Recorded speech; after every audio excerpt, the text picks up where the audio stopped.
আজকে যারা বড় আছো এবং যারা আমার থেকে ছোট আছো তারা সবাই আমার ভিডিওটা স্কিপ করে যেতে পারো, কারণ আজকে আমি কিছু বেজন্মার বাচ্চাকে উত্তর দিতে এসেছি। অনেক সহ্য করেছি, অনেক শুনছি। পূর্বাশা ভালো, পূর্বাশা ভদ্র, পূর্বাশা নরমভাবে কথা বলে যতক্ষণ সেটা শুধুমাত্র পূর্বাশার ওপর থাকে। পূর্বাশার ফ্যামিলি, বাবা মা কারোর ওপর যদি এতটুকু আর্চ আসে না যে আমার সামনে দাঁড়িয়ে কথাগুলো বলবে, তার আমি জিভ কেটে ফেলে রেখে দেবো। আমি যদি আজকে নাচের ভিডিও করি, তোরা বলবি হাতির মতো শরীর নিয়ে নাচতে এসেছে। আমার হাতির মতো শরীর, আমি মোটা, তাতে তোদের বাপের কি? তোর বাপেরটা খেয়ে মোটা হয়েছি? তোদের সাথে না ঠিক এই ভাষাতেই কথা বলতে হয়। আজকের পর থেকে এই ভাষাতেই তোদের সাথে কথা বলবো। বহুত ভদ্রতা দেখিয়ে দিয়েছি আমি, আর পারবো না। আমি মোটা, সেটা আমার পরিবার বুঝে নেবে, আমি বুঝে নেব। তোদেরকে এত মাথা ব্যথা করতে হবে না। তোরা আমাকে দুমুঠো ভাত খেতে দিতে আসিস না। আমি যদি কান্নাকাটি করে রিলস করি, মানে ওই কান্নার অ্যাক্টিং করে রিলস করি, তাহলে তোরা বলবি তোরা তো একটাই নাম জানিস, আমার জীবনে একটাই ছেলের নাম জানিস, আর তো কোনো দুঃখ থাকতেই পারে না আমার জীবনে, সেই একটা ছেলের জন্য আমি কাঁদছি। যদি সত্যিই তাই হয়ে থাকে, তোদের প্রবলেমটা কোথায়? আজকে এই ধরনের ভিডিও বানাচ্ছি, এগুলো এখন ট্রেন্ডিং চলছে। তোরা আসলে এইসব ট্রেন্ডিং এর মানে বুঝবি না। তোরা তো এগুলো করতে পারিস না, তাই এত যখন জ্বলন তাহলে কর না, ভিডিও কর।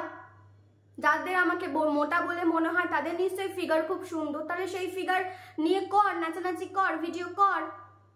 ক্ষমতা নেই, পারবি না, ধকে কুলোবে না তোদের, কারণ তোদের দ্বারা এইসব হবে না। সবার দ্বারা তো সবকিছু হয় না, তোদের দ্বারাও হবে না, তাই তোদের এত জ্বলন। কথায় কথায় কথায় কথায় আমার মাকে নিয়ে উল্টো পাল্টা কথা। কেন রে? আমার মা তোদের কোন পাকা ধানে মই দিতে গিয়েছে? তোদের বাবা মারা না আসলে পারেনি তোদেরকে মানুষ করতে। আমার মা আমাকে মানুষ করতে পেরেছে। আমার মা নিজের বাড়ি ঘর ছেড়ে দিয়ে 2-2.5 বছর ধরে কন্টিনিউয়াসলি কলকাতায় আমাকে নিয়ে পড়ে আছে, যাতে আমার কেরিয়ারটা ঠিক করে হয়। তোদের বাবা মারা তোদেরকে সেই প্রায়োরিটিটা দেয় না, তাই তোদের এত জ্বলন। না আমার মা কোনো সাথে পাচে থাকে, না আমার মা নিজে ক্যামেরা খুলে ভিডিও করতে বসে ভিউজের জন্য, তাহলে এত জ্বালা কিসের? তোরা বলবি সেই এক সময় তোর মা তো বলেছিল, বেশ করেছিল, বলেছিল প্রয়োজন হলে আবার বলবে। আমার মা তো কখনো আমার জন্য বলেনি। সেই সময় একটি মেয়ে হাওমাও করে কাঁদছিল, তাই বলেছিল। যদিও এইসব ক্লারিফিকেশন তোদেরকে দিতে যাব না। যাকে বলেছিল তার এত মাথা ব্যথা নেই, তোদের এত মাথা ব্যথা কিসের? আমরা যারা ক্রিয়েটার তারা তো নিজেদের মধ্যে কোনো রকম ঝামেলা অশান্তি করি না, নিজেদেরকে তো কেউ কিছু বলি না, কাদা ছেটাছেটি করি না, তাহলে তোদের এত প্রবলেম কিসের? তোরা কেন করিস? আমি যখনই যা ভিডিওই করি না কেন, সেখানে এসে উল্টোপাল্টা বাজে বাজে কথা আমি কেন শুনবো? একজন আমার ভিডিওতে এসে কমেন্ট করেছে একদম বাইজিদের মতো এক্সপ্রেশন আজকের একটা ভিডিওতে। হ্যাঁ ভাই, যখন যে রিলসে যেরকম ক্যারেক্টার ডিমান্ড করে আমি সেরকম এক্সপ্রেশন দিতে পারি, সেটা আমার ট্যালেন্ট। তুই পারলে কর। যখন আমি কাঁদি, যেরকম কান্নাটা ন্যাচারাল লাগে, যখন আমি কোনো ডায়লগে ভিডিও করি তখন সেটাও ন্যাচারাল লাগে, যখন এই যে আমি কথা বলছি এটাও ন্যাচারাল।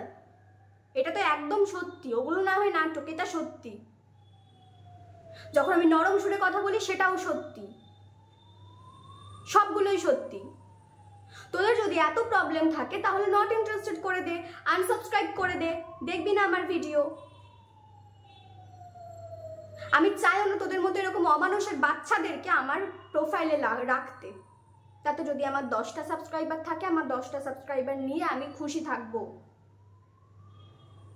আমার কি মনে হয় জানিস, তোরাই বেজন্মার বাচ্চা।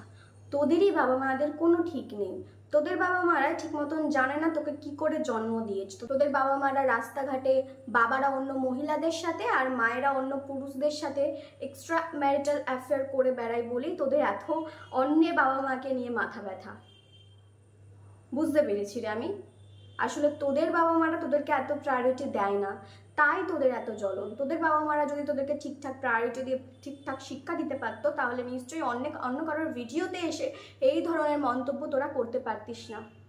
তোদের বাবা মারা তোদের দিকে এরকম নজরও দেয় না, নাহলে নিশ্চয়ই অন্য কারোর ভিডিওতে গিয়ে এরকম কমেন্ট করতে দেখলে প্রতিবাদ করতো। আদৌ আমি জানি না তোর বাবা মারা কেমন, প্রতিবাদ করবে কিনা, নাকি আরও উৎসাহ দেবে। আমি যদি রাস্তাঘাটে দাঁড়িয়ে বাই চান্স কাউকে অসম্মানজনক কথা বলে ফেলি, আমার মা আমাকে সেখানেই পারলে একটা থাপ্পড় দেবে। তোদের বাবা মারা সেটা করবে না। বুঝতে পেরেছি আমি। আর আমি এটাও শিওর যে তোদের বাবা মারা তোদেরকে ঠিকঠাক শিক্ষাটা মানে পড়াশোনা পুঁথিগত শিক্ষা যেটা সেটাও দিতে পারেনি। কারণ আমার ভিডিওতে আমি অলরেডি ব্র্যাকেট করে মেনশন করে দিয়েছি no one dedicated just for act. মানে বুঝিস এটা? যদি মানে বুঝতিস তাহলে নিচে এই কমেন্টগুলো করতিস না। যখন যেটা ট্রেন্ডিংয়ে চলে তখন আমরা ক্রিয়েটাররা সেটাই করি, সেটাই আমরা সবাই করি। তোরা এসব বুঝবি না। অশিক্ষিত তোরা, নোংরা তোরা। আর আজকের পর থেকে আমি তোমাদের সকলকে বলে দিচ্ছি, আজকের পর থেকে এই ধরনের ভিডিও বা আমি যা ভিডিওই করি না কেন সেখানে যদি এই ধরনের কোনো কমেন্ট আসে যেখানে আমার পরিবারকে নিয়ে কোনো রকম নোংরা কথা কেউ বলে, সেই ক্ষেত্রে কিন্তু আমি লিগ্যাল স্টেপ নেব এবং এইভাবেই উত্তর দেব সেই বেজন্মার বাচ্চাগুলোকে। উত্তরও দেব, লিগ্যাল স্টেপও নেব, যা হবে দেখা যাবে। পূর্বাশা ভালো ভালো ভালো, পূর্বাশা সবার কমেন্ট পড়ে, পূর্বাশা সবাইকে প্রায়োরিটি দেয়, তোদেরকেও দিলাম প্রায়োরিটি। আজকের পর থেকে এই প্রায়োরিটিটা তোরা পাবি।